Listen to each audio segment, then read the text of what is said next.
So before we get started here, a bit of fan art from CrappyBlueLuigi. That is not an editorial on him, that's actually his screen name. He put together a stage select of basically all my Mega Man Perfect Run nightmares. Oh, gods. It is an awesome effort, though. I love this image. Thank you very much. So yes, definitely a shout-out to CrappyBlueLuigi. Also a shout-out to NorthWoodsNightWolf. You might remember him as the one who saved the Mega Man 8 Perfect Runs by showing me another PlayStation emulator. Coming up in the near future, I believe he's doing a video series of Perfect Runs of the Mega Man X series, so I'll be interested to see how he does with that. That's gonna be tricky, I imagine. Then there's Seversi. He and I have been working on a collaborative project over Skype of co-commentary while he's been playing Mega Man 8. It does show the problems I have with Skype, but it's been a very fun project. And last but not least, a shout out to TheMegamanMaster.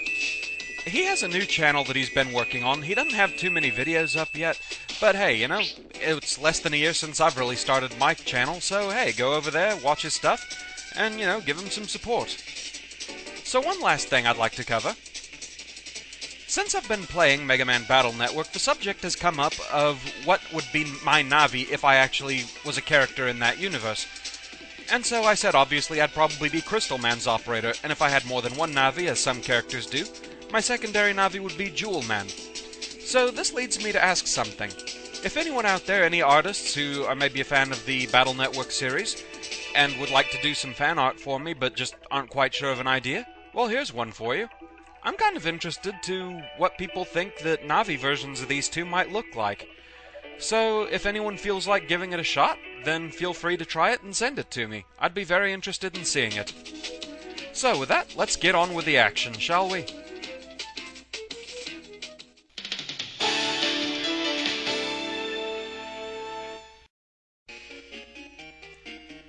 Hello, Raw Mithril here once again, and we have some new email. This came in during my chip grinding, warning about aura viruses. Let's read it, shall we? Specifically, they're talking about Megalians.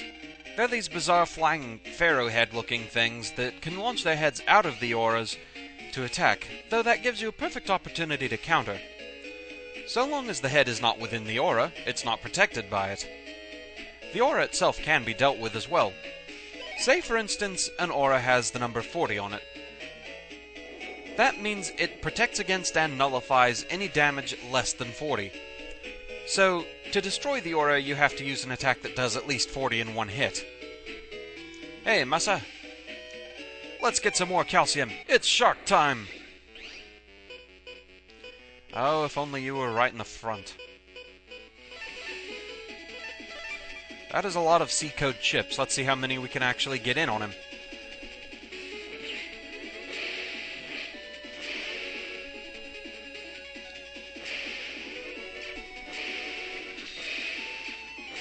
Oh, he must be hiding in the back. Yep, so I won't be able to hit with a rat on either. Can at least drop a skull on you.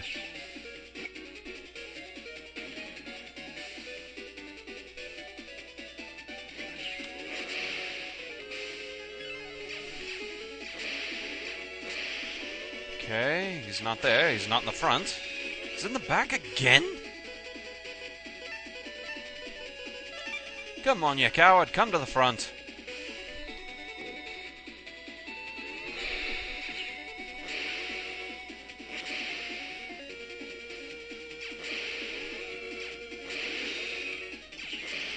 There we go. That works.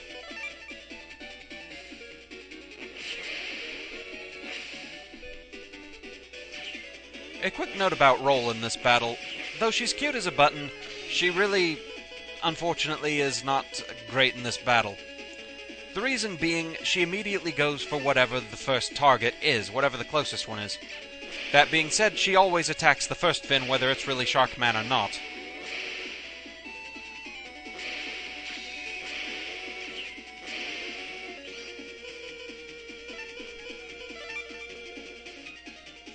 Fried shark!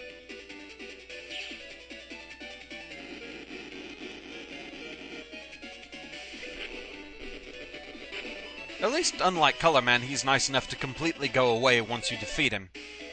Okay, so now we have Sharkman on our side. Wonderful. Let's replace Skullman for now. So, yes, since Dad's completely oblivious, he thinks we're friends with Chaud. So, let's go over to Scilab and meet up with him. I'm sure he'll be happy to see us. Isn't he always? Oh, but apparently he's gone to Dentown. He's looking for World 3 members to try and find their address. So, off to Dentown we go. Because it's fun to pester Chaud. I mean, come on, he's a total jerk. He has it coming.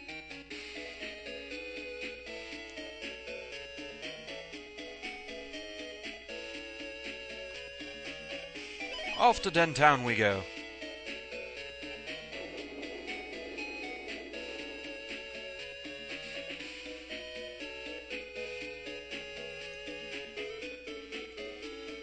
Where Chaud is making time with the ladies. Well, actually, he's accusing them of being part of the World 3. But this was a false lead. And he's so happy to see us. We're just trying to help, but even though we proved ourselves in a net battle with him, he doesn't care and doesn't want us to help. Yes, he's a jerk. So, we need the World 3 address, for which we need to get into the Undernet, for which we need to talk to a World 3 member. Nice thing we're good friends with one.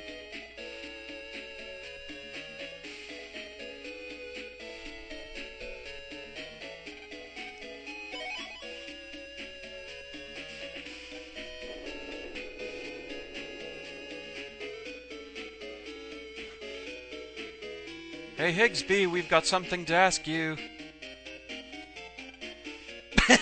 You wanna inside the Undernet, huh? 3 questions? So Higsby's willing to help out. He sent the codes to our PET. It's the Hig memo. Apparently we need to go towards Dentown on the net. The access point is there. Use the code on the memo and that'll get us in. So, yes, let's take a shortcut. This is why I decided to go ahead and open up all the areas on Miyu's part of the net. That'll let us get in a lot faster.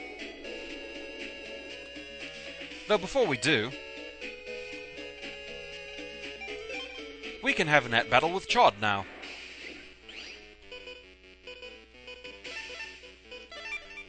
Let's start things off with some fire.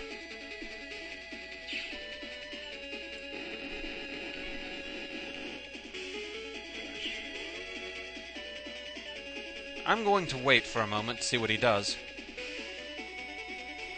Okay, if he just dashes forward like that without a charge, just get ready to get out of the way by dodging up or down.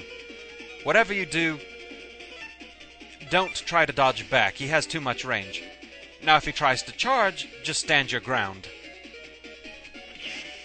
Or you can stand your ground there too. Just be careful with how you fight him. And we'll launch a rat when he's not looking.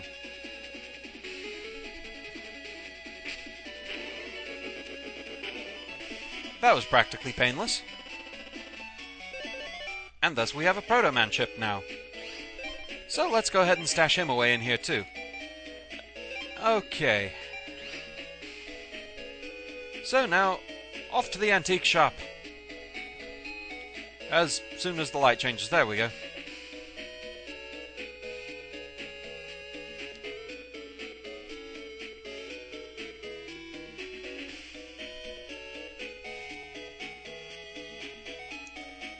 Hi Miyu, just need to use your mirror. Good thing it's not for paying customers only.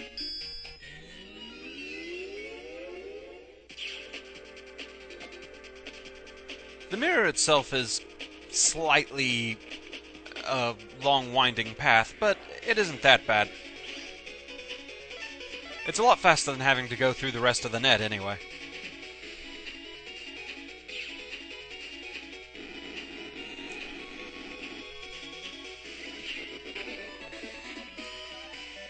So, yes, moving on. I cannot decode this, I'm sure. Yep, alright.